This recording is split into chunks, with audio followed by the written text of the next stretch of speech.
Hi, Abraham. Prior to discovering you, I had teachings, methods that promoted the absence of desire. And in that, I found a lot of peace in that as my desires came, I was able to let them go as well as let my fears go at the same time. And so in that space... Let us clarify something here. Because we said earlier that we want you to get your nose out of your business. And we're sort of talking about the same thing that you were discovering there. First, we want to say that when life causes you to launch a rocket, that is a relentless rocket.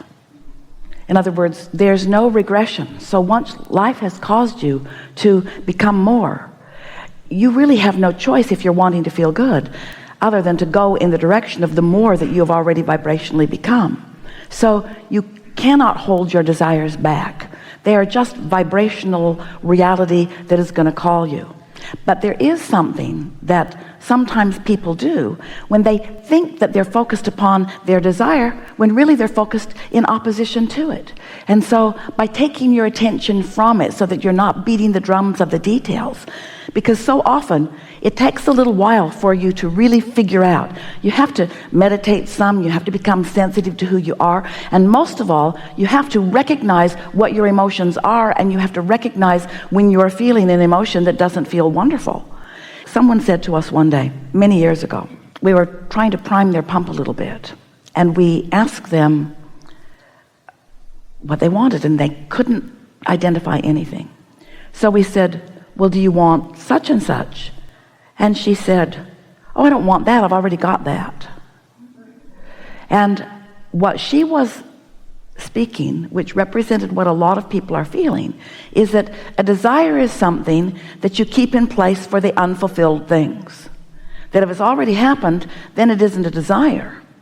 And we want you to understand that what pure desire is, this is the definition of pure desire: complete alignment with the furthest most expansion that you have accomplished. So pure desire is you being in full sync with who you are. And we promise you, you'll never not want that. You were born to be it, and everything that surrounds you is all about that.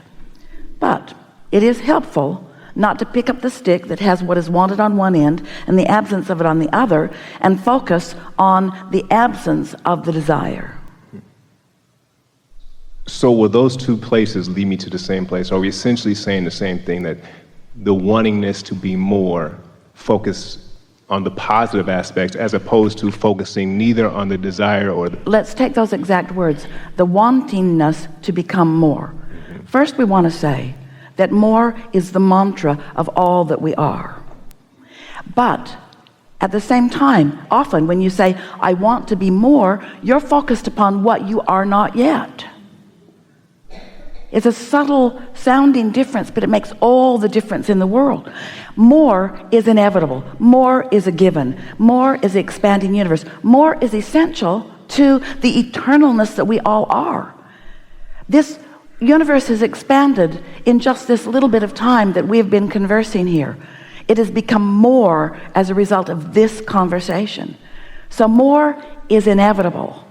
But when someone says, I seek more, sometimes what they're saying is, I'm not satisfied with what is.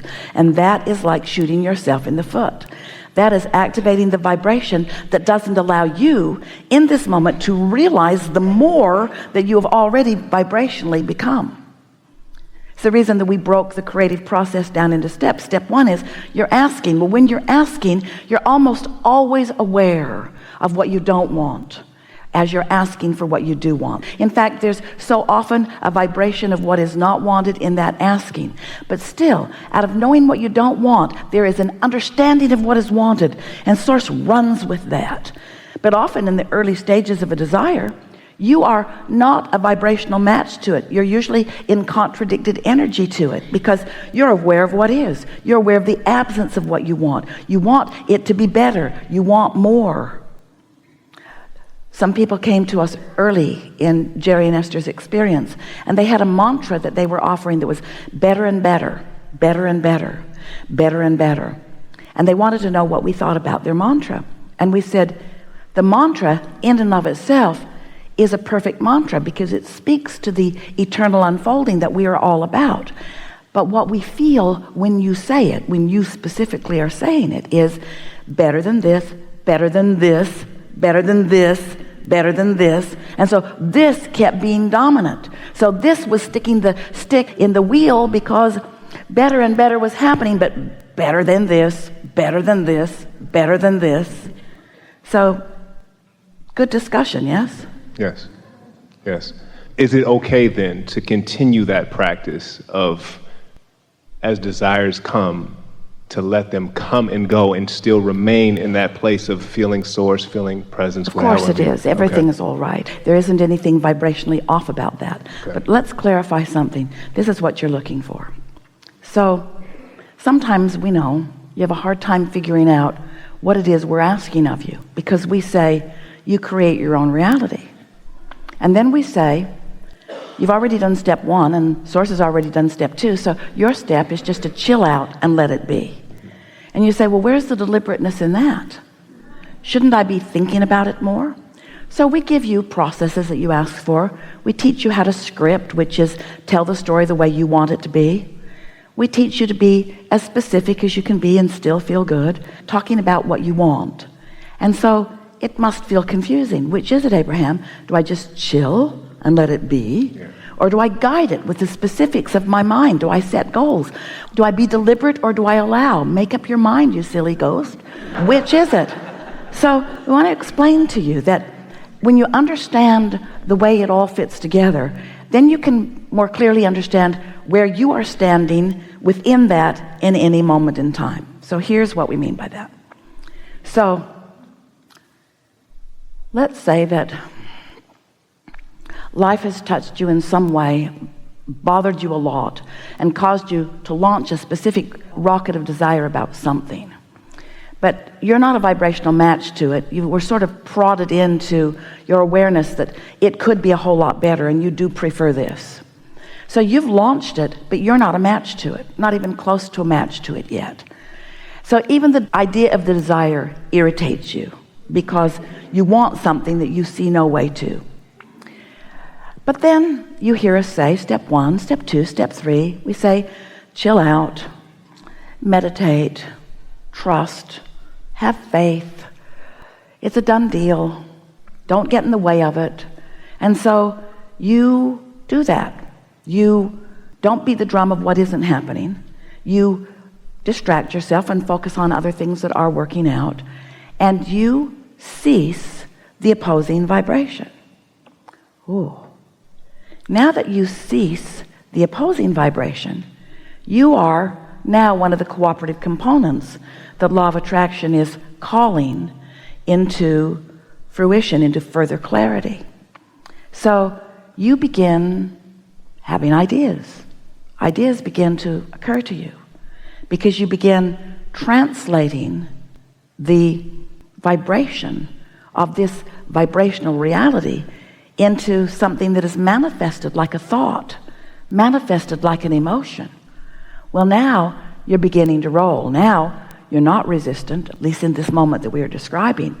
So now is a good time for you to imagine it the way you want it to be, to think about how it will feel, to describe it with more detail if you can, to sort of milk the vibration of it. And what you're really doing, you're practicing the vibration of your pure desire. When it feels good like that, you are no longer practicing the absence of it. You're practicing the vibration of your pure desire. Well, your desire has a life of its own. It has a point of attraction, and it's being tended by your inner being, by the source within you. So as you talk it up with more detail, what you're actually doing is practicing the vibration of what source already has going on. It's you getting in sync with your own desire. It's you coming into alignment with something that you gave birth to, you see. It's so delicious. Once you begin to get the hang of that, you can feel, oh, it's too soon for me to talk about it because I'm not yet a vibrational match to it. What do you mean? I'm more actively aware of its absence than I am its presence. So if I talk about it right now, I'm going to do detriment to it rather than benefit to it, because my active vibration is more about what isn't happening than about what is happening. Now, others might say, oh, you got to talk about it. If you're not talking about it, then you don't care about it. And it isn't that at all. You do care about it. That's why you are not shooting yourself in the foot by introducing resistance that has been practiced. Because once you launch it, it's our promise, it will grow bigger and bigger and bigger. And as long as you are in a place of non-resistance, the ideas will begin to flow.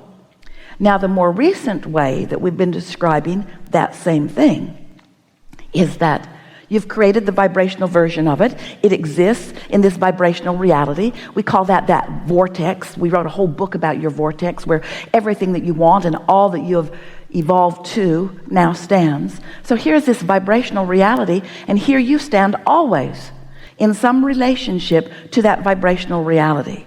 And you can tell when you're close to it vibrationally. Now what happens is, the vibrational frequency of that vibrational reality is now perceivable by you. It's perceptible by you. It's receivable by you. It's translatable by you. You begin getting glimpses of it. You begin feeling of it. That's what that feeling of inspiration is. That's what that feeling of passion is. So when you have those feelings, you're right there. You're in vibrational sync with it. Let your mind go as far as it wants to go. We've been calling that the receiving mode. And it really is that, because what you've asked for is all ripe and broadcasting. And if you're not doing that thing you do that's holding you in a different frequency, then you can hear it, you can feel it. And oh, don't you love it when you get on a roll like that? Can't you just feel it when you're tuned in, tapped in, turned on, and it seems that everything in the universe is just opening and yielding to you, and you're going along and going along and going along and going along, and you're just sure that you're on your way to everything you want. You're going, and then all of a sudden it sort of stops. And you say, what happened? What happened? I thought I was going to go all the way over the edge with this one. I thought this was going to be and we say, what happened is you were able to feel how much allowance you had already practiced and how far your allowance would take you. And then you came up against some not so much allowance, which now you can begin to work on, which means withdraw your attention from it, which in your last teaching said don't want it anymore. And we say those aren't the right words, because you can't not want it. You do want it. You're not ever going to stop wanting it. Just don't try to keep it active in your mind when what's active in your mind is working against you instead of for you. That makes sense? Yes. Thank you. Really, really good. Really, really good. Yeah.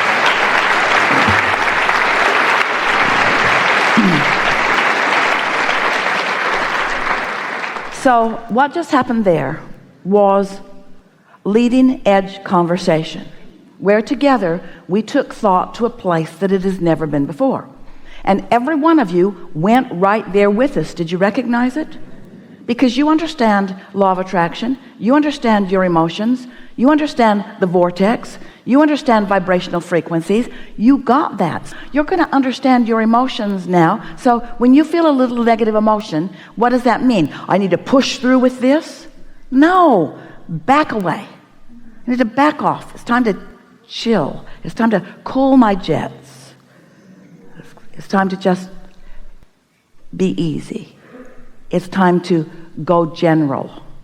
It's time to be less specific and go more general.